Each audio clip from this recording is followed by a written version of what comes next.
When they were discovered more than a decade ago, it was thought that stem cells could fix the damaged cells of countless diseases: Parkinson's, diabetes, ALS. That's what's driven George Daly.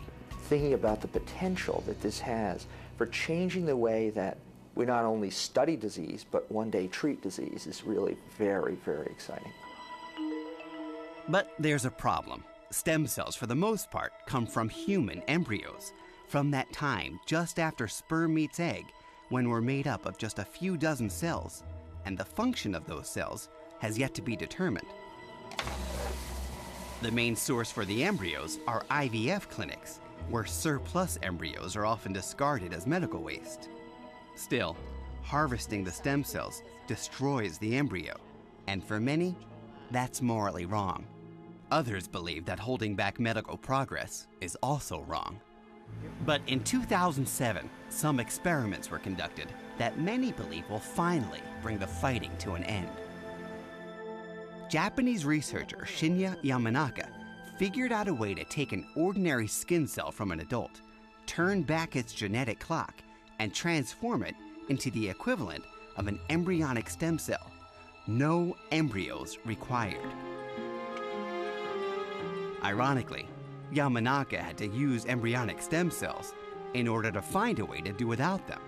He started by exploring one of their fundamental properties. Virtually every cell in the human body has the same DNA. Heart cells, liver cells, skin cells, all share the same 20,000 genes.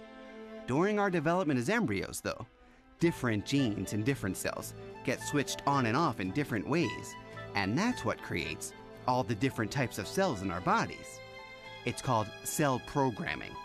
Yamanaka believed if he could find the gene switches responsible for programming stem cells, he could flip those same switches in adult cells, like skin cells, and reprogram them back to the moment before their destinies were determined. Each cell has at least 20,000 genes. So that means we have to find those important switches from the 20,000 candidates. With so many genes to choose from, so many potential combinations, the search could have been infinitely complex. Yamanaka's insight was to appreciate that it was a very limited set of genes, and he set out to identify them. First, he reduced 20,000 possible gene candidates down to 100 using online databases. But then the work got harder. We spent like 3 years to study the function of those 100 genes. Were there people saying, give up, there's no use in this? Yeah, many people told me that this is going to be very difficult. You will fail. Using specially engineered mice called knockouts, he tested each gene's ability to make pluripotent stem cells, eliminating them one by one. After more than 3 years culturing hundreds of thousands of cells, Yamanaka narrowed the gene pool down to 24 genes, and finally 4. Then came the moment of truth, getting these 4 painstakingly selected genes to make stem cells. He took some skin cells from an adult mouse, then used a virus to insert the 4 genes inside them. 2 weeks later, the skin cells in the petri dish had completely transformed. We saw cells which looked like stem cells. So it was the moment, we were very, very excited and we were very surprised.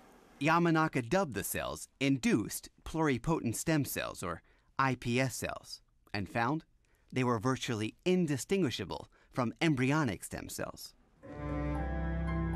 Creating stem cells without an embryo in mice certainly made headlines in the scientific community, but less than a year later came the news that caught the world's attention.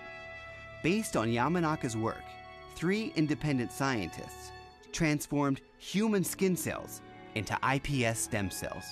It was a monumental breakthrough. What's really remarkable is that just simply putting those genes into the cell and making them work starts this whole process.